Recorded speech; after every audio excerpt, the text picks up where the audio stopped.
primaries? No, I'm talking about presidential. Okay. I'm talking about governorship then. Oh, I see. He was one of those who didn't want me to be. So that alone should even make me not to recognize you. But help us understand this, Your Excellency. How is it that facts just emerged? The court ruling, by the way, was since 2007, right? Yes.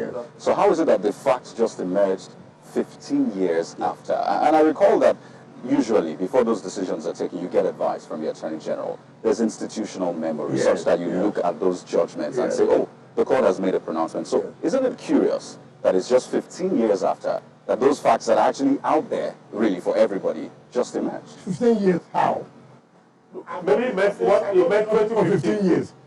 I've not been in office for 15 years. No, I'm saying the court's ruling Yeah. that said he wasn't a candidate in the election. Yes. I mean, it's been way before he came into office. It's out there. But you said that it was based on new discoveries, that he now took that decision to reverse it. So isn't it curious that you just found out that? What is curious, that today, I'm not aware of certain events that took place yesterday. Then when I left office, I became aware. And I said, how did this thing happen? I was not aware. But I'm not aware. First of all, being aware, what can I do to remedy that? I cannot do anything because I'm no longer in office. But I'm in the office. I become aware. And what was done was wrong. What is wrong in remedying it? So you were not aware in 2015? No, I'm just giving you another illustration. Okay, but I'm saying that for right. I've just given an illustration. Listen, I'm in office today. I've left tomorrow. I'll leave tomorrow. People are bringing facts to me. This happened. I said, how can you say that? I'm not aware. And in that situation, what do? I can make amends. I've left office. Okay, I'm not in office. And something that has happened has now come to me that, look, see what happened. You may not have been aware of this. What do I do now in the office? I have the right to amend. So perhaps what I'm trying to say is that if you are saying assembly, why were they not aware? You go and ask assembly. Why were they not aware? But yes, and there's let me finish. Right. So the public will get all gist. That's why we say, why do we always impute motive in everything that's been done? What you should have asked. Take for example, what assembly did that and were they right? Were they right? If they were not right, and are trying to correct themselves now, what do you read meaning to read? Why didn't you read meaning when they did what they did? That's what I'm trying to say. Political for his own election. Couldn't you have saved him? Political what? For the politics of it. In fact, it's even affecting us by taking that decision. APC now said that they were right. So why would I want to hurt myself politically? APC is now accusing us that they were right. So you cannot say that. What you should be able to praise the State Assembly, but for taking the bull by the horn. So say, look, now we have further facts. Okay, take for example, Supreme Court has given Judge Nyesom that time. Right? The same Supreme Court come out to say, look, with the circumstances now, our position cannot continue to stand. Now, why would you not say, why are you not changing that now? I think these are two different things. No, they are not two different things. Because the Supreme Court did not... Mr. Governor, they liken it to the case of Nyesom, who in the eyes of the law originally is not the head of state. But then the point there is that at a point in time, he presided over the affairs of the country. Yes. So the period of time that Celestino may have presided over the affairs of this state, yes, of course, he did a lot of things for the state. I don't know which court gave that judgment about Shonaka was only appointed, was not elected. But he was recognized as one of the military government. Okay. First of all, military government is an aberration. Military government is an aberration. Maybe the closest one perhaps to avoid digressing, Your Excellency, yes, to also, build on what Kayode has said. Something is being reversed. Yes. And then you have put in some ultimate. on it again. Yes. You know, common man, that there is a bit of, if not retribution. Who is the common man? Who has reached the common man? Well, we are saying that, for instance, if you put an ultimate to something because you're just reversing it, it looks a bit punitive, or as if you're saying, he did something wrong. Okay, has the man said it is punitive? Has he challenged it? If it is punitive, the man who is affected will challenge it. You see, the problem we have, you are the one imputing. There are somebody saying, you return this money, because you ought not to collect the money in the first place. And they are giving you 7 days. What is wrong if you say, look, I can't pay 7 days. I can pay in 1 month's time. Although I can't pay, you are wrong. You challenge it. You must allow the law to grow. You must allow the law. You see, most of the things that happen, we don't give room for people to challenge actions of government. We always sitting down imputing that this, the common man said. And this time I ask people, who are the common men? When did you meet these common people? Your Excellency. You're not saying what you have in mind. No, I'm saying if you put Your Excellency, this was a resolution of the House. And I'm wondering, at what point did it become something that you have to sign? Because it was a resolution of the House. And then Is there the any issue law? of the enforcement of that resolution. Yeah. Where does that leave Sir Celestine now?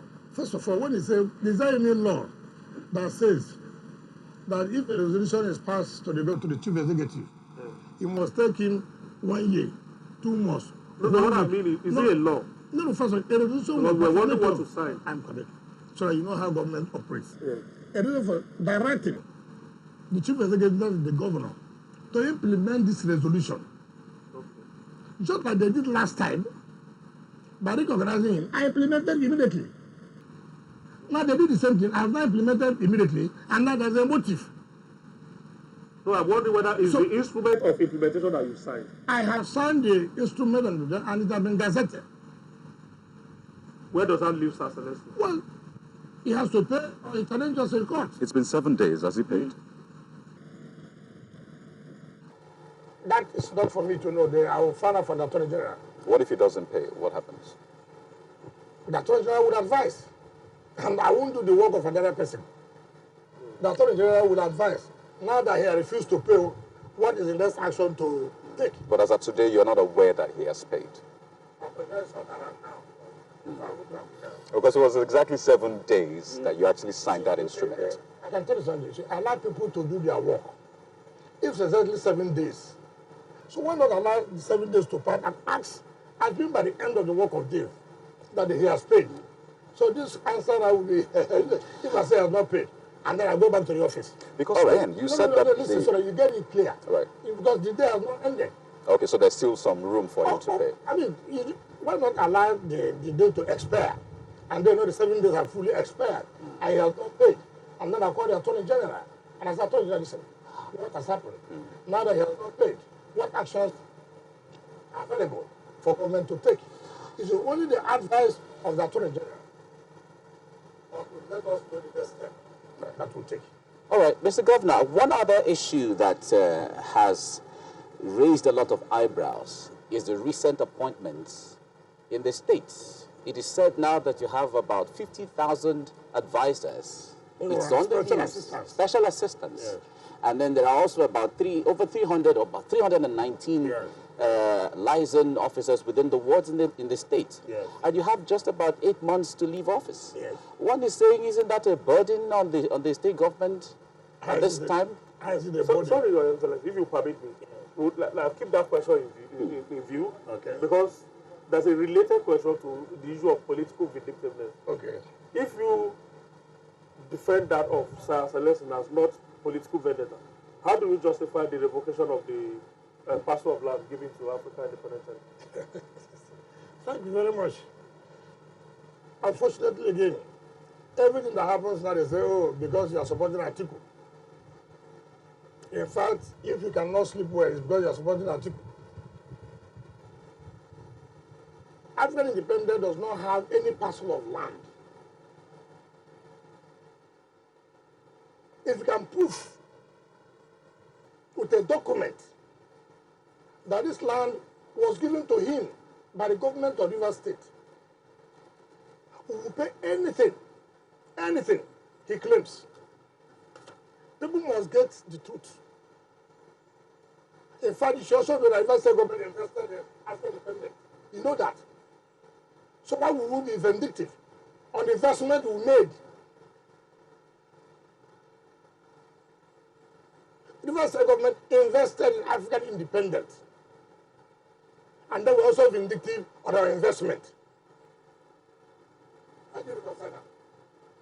They claim that 2003, that the former government of the PDP gave them 43.8 hectares of land to build the regional office of the African Independent Television. 2003, for those who are good in mathematics, 2003 to today is how many years? 19 years. 19 years to build the regional office, 43.8 hectares of land in the city of Port Harcourt. He did not apply to RCFO till Dr. PDP left. He did not apply from 2007 when Rotimi Amechi came on board. 8 years he did not apply. When I came on board in May 29, 2015, he applied to me to issue certificate of occupancy. On September 28, 2015, I minuted to the Minister of Lands. Minister of Lands wrote back to me that, look, there's no document that you own any property.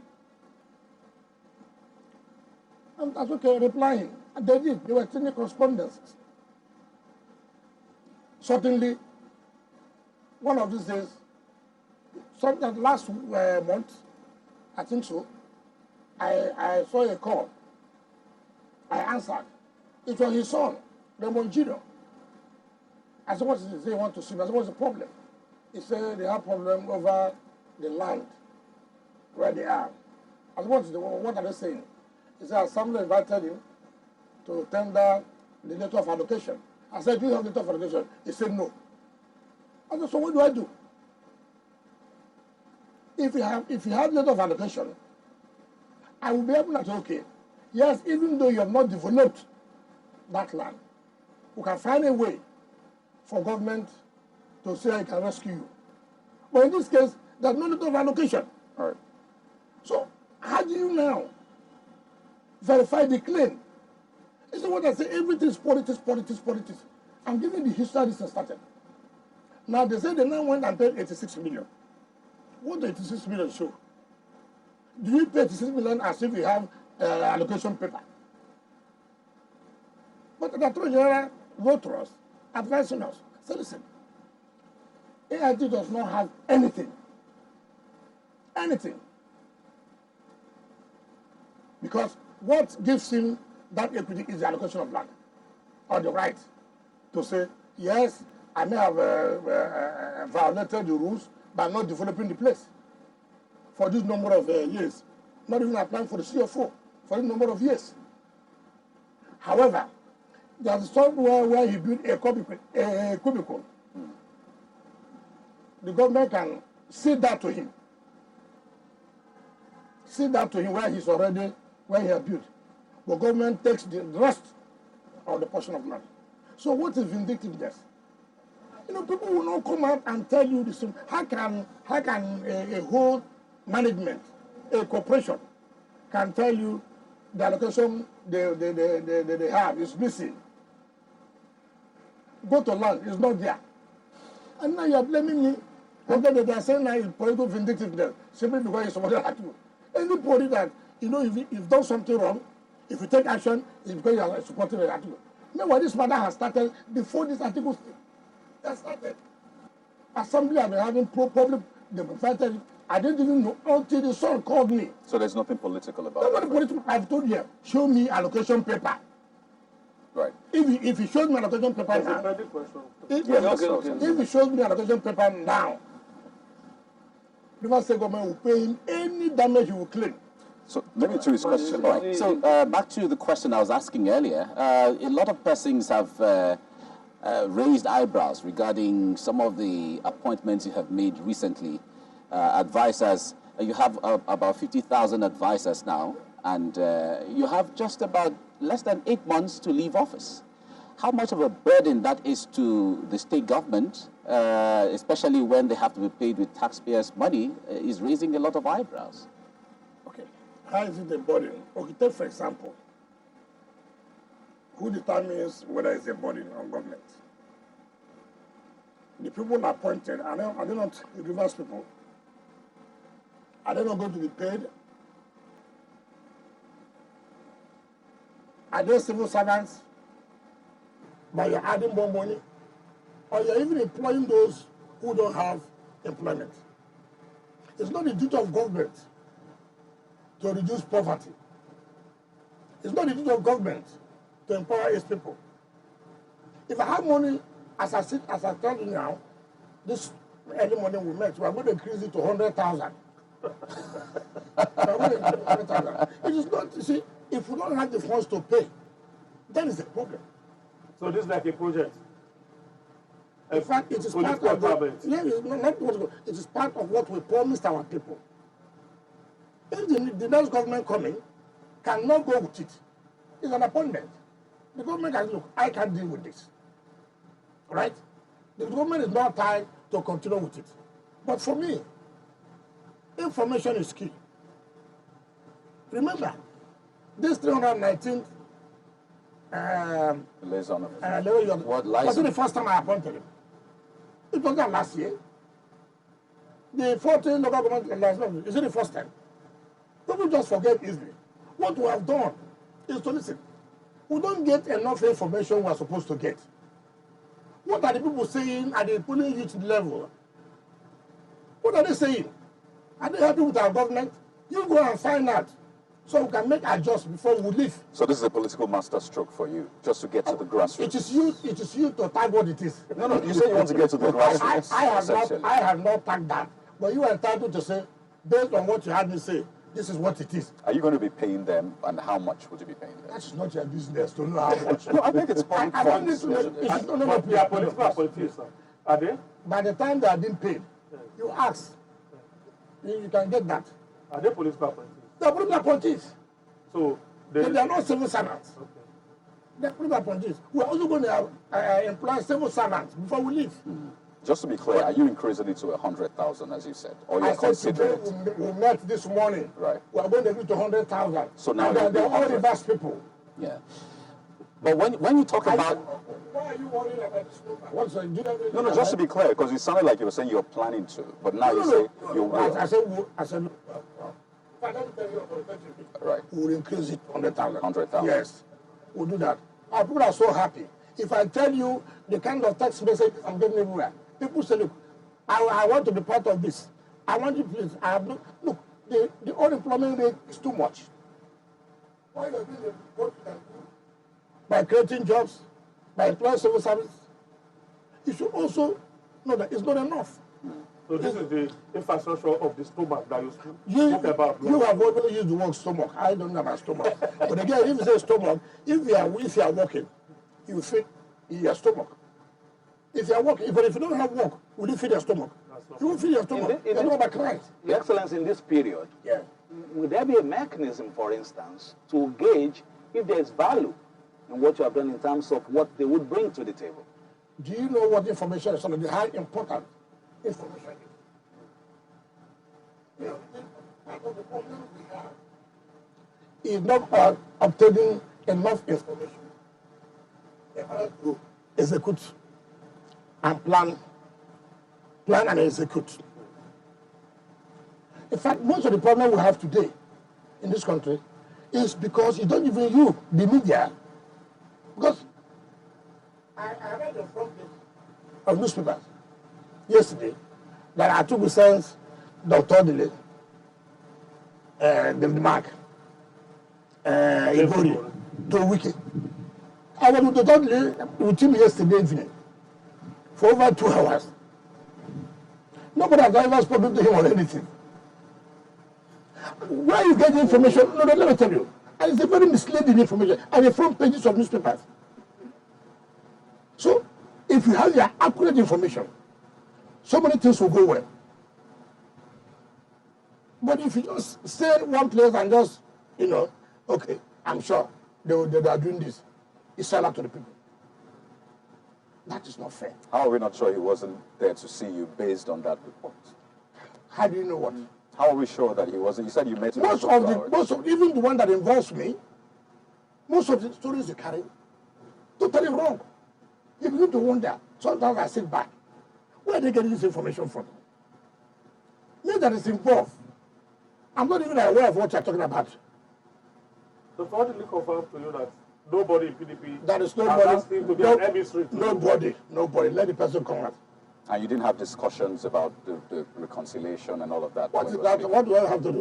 It's my leader in my state. We meet from time to time. I brief him from time to time. He's one of the leaders I brief. But what has he told you regarding the issues between you and the presidential candidate? That is not your business. What the father told his son, not what the son will come to the public and begin to tell you. That's a private conversation. Yeah, but has he tried? I said this to you, yes, but it shall become public. Yeah. And I wanted to tell you, there's nothing like that. So you don't go further to ask me what to discuss again. Well, there's no harm in trying. That's our job. Will you listen to him if tomorrow he calls you and says, PDP has asked me to be an emissary between you and the party? He's a very respected, reasonable father. Before he advises you, he knows that this is right and this is wrong. So it's not a question of whether if PDP go and begin to tell him lies, then he will come to him. He won't do that. He will tell PDP, no, this is wrong. So it's not a father that you think that because you've gone to him, that he will just call his son and come and do this. He's a reasonable father. It's one who respects so much in the state. So that is why, have you seen of all the governors, former governors, do you see him be the member of the former governors forum? Do you see him go and stay in Abuja? He's there. Do you see him in government house? You don't need to be important by running around people. People respect you, whom you are. Anywhere you are, people will find you. It's not only when you're running around to be attending associations meeting. Some people are relevant by being members of former government forum. They are not important in their state to deliver votes. So what gives them that recognition is that they are members of the former governors forum. I don't want to be important as a member of former governors forum. I want to be important that in my state, people respect me and I can deliver my votes. And therefore, if PDP wants anything, they have to come to my state and talk to me because they know I'm very important in my state. Not because of my voice in the former governors forum. No, I won't do that. That has taken us to the larger politics now. We thought we were going to reserve that for the latter, but now you have taken us there. Is it not curious, therefore, because the news has been there for 3 days or more, that these three eminent leaders of the PDP have been drafted into the Make Peace Up with Wike project. And you are telling us now that you met with one of them, and there seems to be nothing like that, that is not even aware of such things. Yet, is to the public knowledge.